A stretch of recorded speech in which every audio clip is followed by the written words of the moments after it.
Créator. Esprit, souffle vivant du Père, sans qui nous sommes enchaînés. Ô, viens, grand vent de liberté, viens dire en nous toute prière. Esprit, présence en nous du Père, ouvre nos cœurs, ouvre nos mains, donne le feu quand tout s'éteint. Tu es la source où l'on espère. Esprit, promesse et don du Père, entends gémir ce monde vieux, vois tant de pleurs dans ses yeux, viens donner vie à notre terre. Seigneur, nous sommes tes serviteurs et nous sommes à ton écoute. Ouvre nos cœurs, ouvre nos oreilles, fais que ta parole descende en nous et fasse corps avec nous. Amen.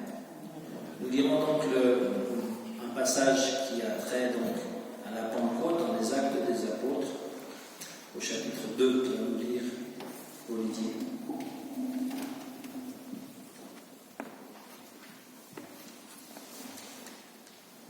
Que toute la maison d'Israël le sache donc bien. Dieu l'a fait Seigneur en Christ, ce Jésus que vous avez crucifié.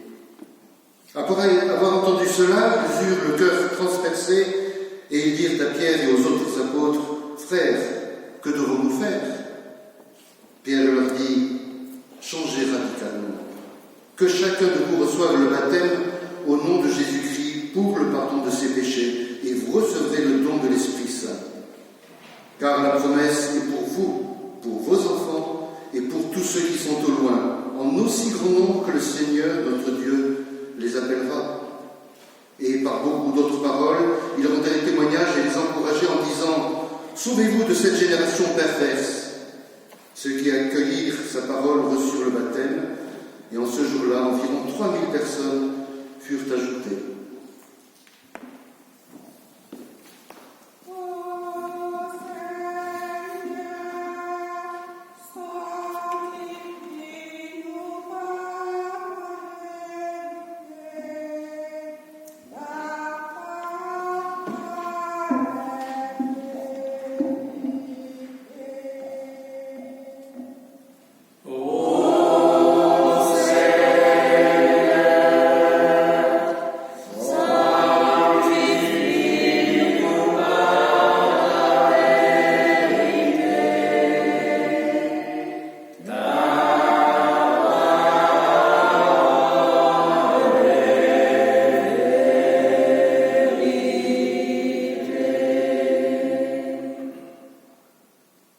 Même à Jérusalem, le jour de Pentecôte, le miracle n'a pas suffi. Et pourtant, il y en avait du miracle. Un bruit comme un violent coup de vent. Si vous avez des cheveux, ils seraient complètement décoiffés. Mais en plus, des langues de feu. Si vous avez des cheveux, ils seraient tout fumants. Et puis, les gens qui parlent dans les langues étrangères que les gens peuvent comprendre, pas du blibli blablabla. Ils parlent des langues que les gens qui sont venus, les étrangers, peuvent comprendre, un peu comme aujourd'hui, on se mettrait spontanément, sans l'avoir appris, le chinois, sans l'avoir appris, l'hébreu, le russe, sans l'avoir appris, toutes les langues finalement qui sont connues, comme ça. C'était hors du commun, imprévu, inattendu. Bref, c'est tout ce qu'on pourrait appeler un miracle. Et pourtant, cela n'a pas suffi pour conduire à la foi tous ceux qui ont assisté à la scène. Certains ont pouffé de rire. Ah, ah, ah. Ils sont complètement ivres. Ils ont bu, ils ont trop bu. Et ils racontent n'importe quoi. De Jésus à nos jours, les miracles en tout genre n'ont pas manqué de s'opérer, à commencer par la résurrection de Jésus. Mais cela n'a pas suffi à contester, cela n'a pas suffi à surmonter la contestation de Pentecôte. C'était le vin à l'époque, ils sont ivres, c'est l'opium du peuple, selon Marx. Tout cela qui sert à disqualifier la religion. Et au cours de l'histoire, il n'a pas manqué d'hommes et de femmes qui ont parlé à propos de la foi, d'illusions, de superstitions, de mystification, en enfermant Jésus et son histoire dans le tombeau Ni à Pâques, ni à Pentecôte, ni après, le miracle n'a suffi. Alors, que fallait-il de plus?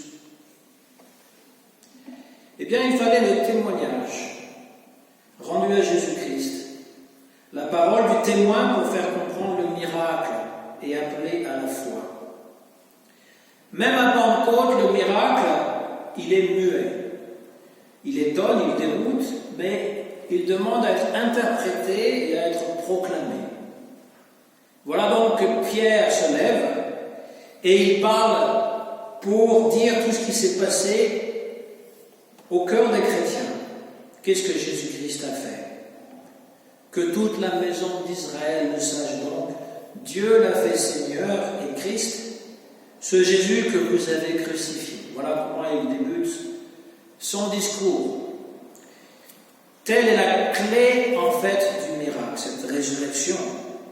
S'il y a le vent et les lampes de feu, si le discours des apôtres touche leur auditeur et que beaucoup le comprennent, ce n'est pas de l'hystérie collective ou de l'ivresse, mais bien à cause de l'envoi de ce Saint-Esprit, et ce Saint-Esprit qui est lié à Jésus-Christ ressuscité. Alors, le Saint-Esprit, c'est quelque chose qui est difficile à expliquer. Il y en a qui font, du Saint-Esprit la marque même de leur Église. Enfin, ils vont même se faire appeler pentecôtistes, c'est-à-dire que leur Église vraiment relève de ce don de l'Esprit et des gens qui parlent en langue étrangère, ou plutôt du blibli blablabla. Alors, moi, je vous avoue un truc. J'ai un ami qui est, évangélique et qui a une très grande église, avec plus de 3000 personnes, et qui a prié pour moi pour que je reçoive ce don de l'esprit, parler en langue. Et puis effectivement, dans mes prières, ça m'est arrivé de parler en blibli, blablabla. Je vous confie ça. Il n'y a rien d'extraordinaire. Ce qui est intéressant, comme il me l'avait déjà expliqué, c'est qu'en fait, parler de telle manière te permet de contacter Dieu sans réellement avoir des demandes précises à formuler. C'est-à-dire que c'est quand même un langage, mais que tu ne comprends pas nécessairement, mais qui est quand même communion avec Dieu. L'autre chose importante, lui-même le disait, c'est que ce n'est pas quelque chose à exhiber devant le public. C'est quelque chose qui est, Paul le dit, c'est pour l'édification personnelle, c'est-à-dire c'est une façon de prier.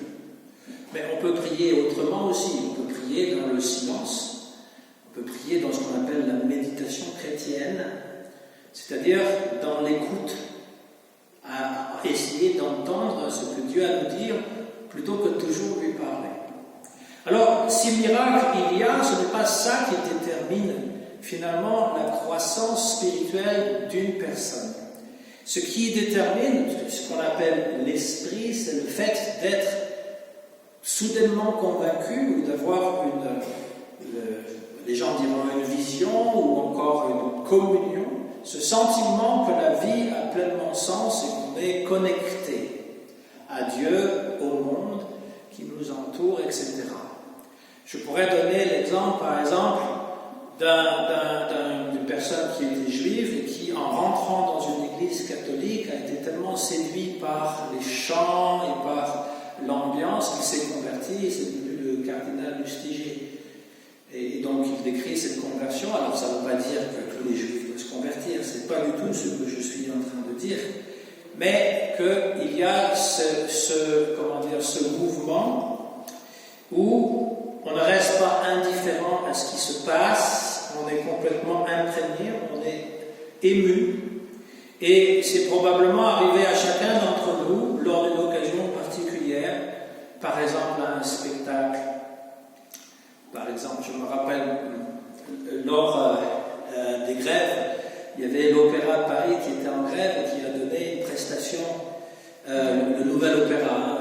Nous, on avait assisté, c'est à Bastille, on était allé à pied parce que les métros ne fonctionnaient pas, ils ont donné, et Elena connaît mieux que moi le morceau qu'ils ont joué, c'est Prokofiev, donc c'est un russe évidemment, mais c'était une telle beauté Et il faisait froid ce jour-là, il faisait très froid, ils étaient tous dehors, ça n'a pas duré longtemps, ils ont commencé par ça, ils ont fait un deuxième, troisième morceau, ça a duré peut-être une demi-heure, mais c'était comme un frisson, à part le froid, de la musique qui jouait sur les marches dehors, hein, et j'avais presque les larmes aux yeux tellement c'était beau. Donc d'être touché par un spectacle, par le jeu d'un acteur, par la musique, ou encore par une occasion particulière, que ça peut être un enterrement, que ça peut être un mariage, voilà, on a le cœur scellé, on est pris à la gorge et on peut pleurer d'émotion.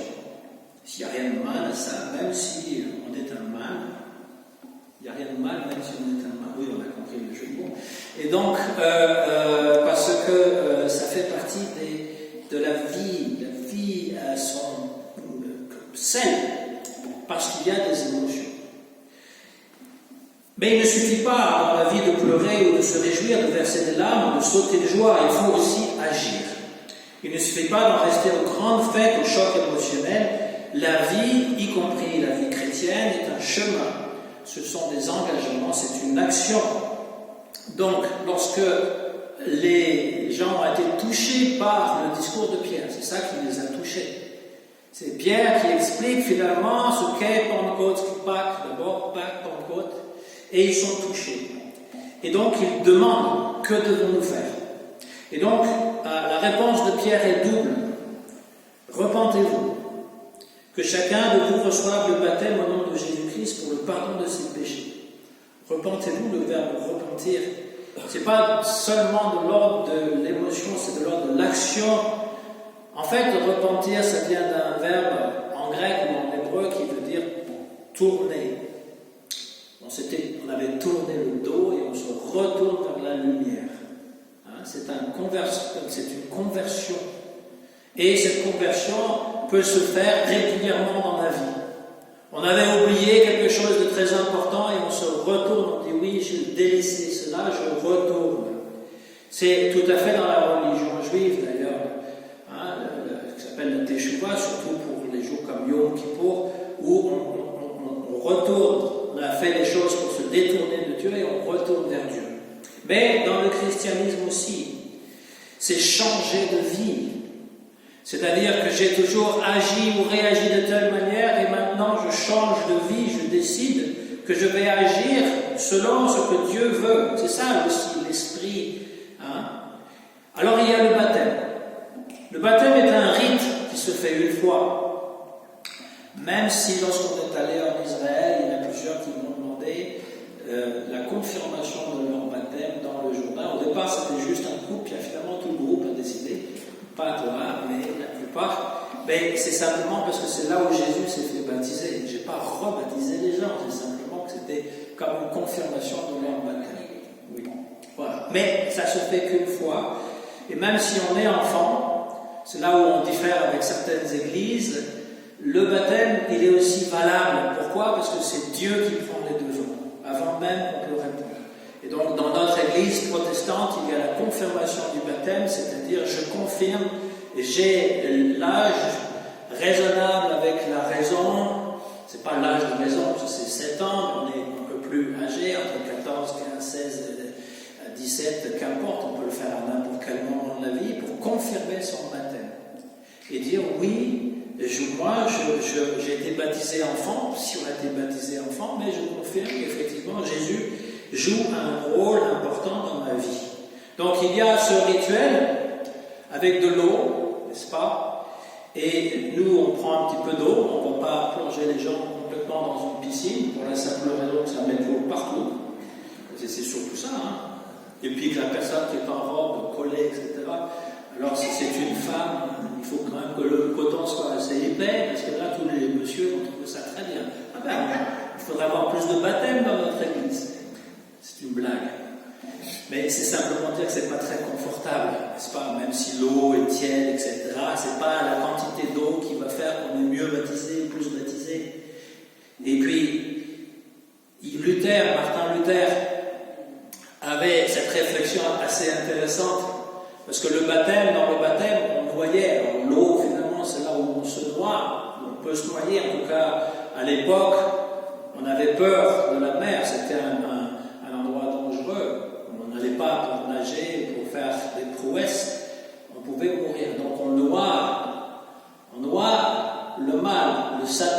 vieil homme, on va dire. Hein, Paul dit le vieil homme ou la vieille personne est morte en Christ pour renaître nouveau en Christ. On passe par le même chemin que Jésus, qui meurt le jour du vendredi et qui renaît à Pâques. Ça, c'est le baptême. Mais Luther avait une réflexion intéressante. Il disait, alors je ne le dirai pas en allemand parce que ma prononciation est trop mauvaise, la bête sait nager. C'est-à-dire qu'on noie Satan, il sait nager. Et donc, du coup, eh bien, on peut être retenté par le vieux démon ou ces vieux démons. Alors, quelle était par exemple la solution de Luther? Luther, il aurait il aurait pu faire un cas psychiatrique pour un docteur très intéressant parce qu'il était très tourmenté, c'est clair. Lui aussi, il était clair, après il est devenu un clair obscur, il s'est défroqué, on va dire. Mais c'est clair qu'il avait des démons intérieurs, ou plutôt des tourments psychologiques. Donc il avait gravé au couteau sur sa table de chevet « Je suis baptisé ». Et à chaque fois qu'il disait que le démon le tentait, c'est-à-dire qu'il avait cette espèce de crise anxiolytique, on va dire, il tapait sur son poing, sur sa table pour dire « Je suis baptisé, je suis baptisé ». C'est une manière de faire.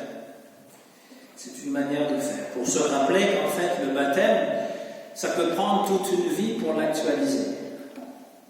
Charles Péguy disait, ça prend toute une vie pour que l'eau qu'on a déposée sur la tête du baptême puisse descendre jusqu'aux pieds.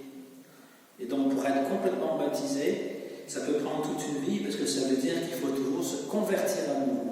Aujourd'hui, à nouveau, je me convertis. Se repentir, se faire baptiser. Donc, Pierre dit clairement, repentez-vous, faites-vous baptiser au nom de Jésus-Christ, et vous recevrez le don du Saint-Esprit, parce que justement, le baptême n'est pas complet tant qu'il n'y a que de l'eau et des paroles, il faut que le Saint-Esprit descende. Donc on l'a vu pour Jésus, c'est non pas une colombe. On a illustré ça par l'image de la colombe, parce que la colombe, elle est libre, elle peut aller jusqu'à... Et puis elle est gracieuse, et puis c'est aussi, dans l'Arche de Noé, c'est la colombe qui va aller voir une terre nouvelle, et donc c'est Saint-Esprit qui descend, c'est-à-dire qu'on devient enthousiaste. Ça vient du grec anthéos, en Dieu, être complètement transporté. Et donc cette différence qu'il y a avec Jean le Baptiste, le baptême de Jean le Baptiste, c'est l'austérité, c'est la morale. Ça représente presque la mort, alors qu'avec Jésus-Christ, c'est la vie, c'est la joie, c'est la nouvelle naissance. L'appel s'adresse à tout le monde. Il n'est pas juste pour les adultes, il est aussi pour les enfants. Pierre s'annonce à toutes les familles. La foi, c'est la confiance en Dieu, et ça commence dès le plus jeune âge. Pentecôte, c'est l'Esprit qui souffle, l'Esprit de Dieu qui souffle. C'est Dieu qui appelle, et c'est aussi le même sens de Église, qui vient du grec écléro, qui veut dire l'ensemble des appelés. La synagogue, c'est mettre ensemble, et écléro, l'église, c'est appeler, les gens sont appelés. Et voilà pour Pentecôte qui, quand on le reçoit comme il faut, cette histoire, eh bien c'est comme une espérance. Nous n'avons pas le droit en tant que chrétiens de sombrer dans la désespérance. Ça c'est un luxe pour les gens riches, pour les gens qui sont... Encore on peut être riche et chrétien, pas de mal. Mais je veux dire, c'est un luxe pour les gens du monde qui n'ont rien d'autre à faire que de s'angoisser. Mais nous avons l'Esprit qui est en nous, qui régulièrement brille au-dessus de nous, et nous avons qu'à nous ouvrir à lui pour le recevoir. Comme le soleil, pour recevoir le soleil, il faut sortir de chez soi. Si on reste enfermé, on ne pourra pas profiter du soleil. Si on veut recevoir l'Esprit, il faut être disponible. Et cet Esprit va nous guider, il va nous inspirer, il va nous montrer qu'en fait la vie est espérance et qu'il y a toujours le mieux triomphera toujours du pire et que l'amour est plus fort que la